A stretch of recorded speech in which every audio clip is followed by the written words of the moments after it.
شوف الموضوع ديال حلقتنا ديال اليوم غادي يكون على مرض التوحد. بلاتي كيفاش مرض التوحد؟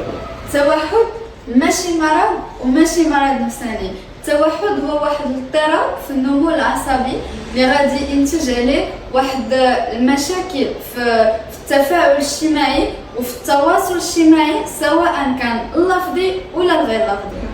قولي لنا كنت اسماعيل، شنو هما الاعراض اللي غادي يخليونا نعرفوا بلي الطفل ديالنا فيه التوحد؟ علامات اضطراب التوحد كنبداو نلاحظوها في الطفوله المبكره قبل 3 سنوات. وبالنسبه للاعراض نقدروا نصنفوها لجوج مجموعات. الاولى اضطراب التفاعل والتواصل الاجتماعي، والثانيه السلوك المتكرر والمقيد. قولي لنا كنت اسماعيل، شنو هما الاعراض اللي غادي يخليونا نعرفوا بلي الطفل ديالنا فيه التوحد؟ ما كيبغيش يشوف لك في عينيك، كيفضل يبقى جالس بوحدو ومنعزل، وبعض المرات الوالدين فاش كيبغيو يضحكوا معاه ما كيضحكش معاهم وما كيرجعش لهم الضحكه.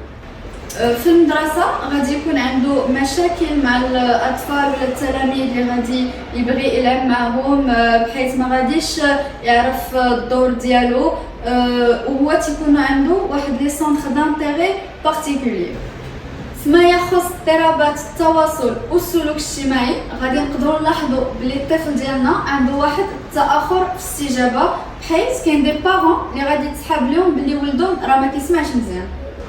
بالنسبه للسلوك المتكرر والمقيد غادي نلاحظوا الطفل غادي يكون عنده واحد التعامل خاص مع اللعاب وكاع لي زوبجي اللي بين يديه، يقد يستفهم، يقد يديرهم فمو، يقد يشمهم ويبقى يدورهم.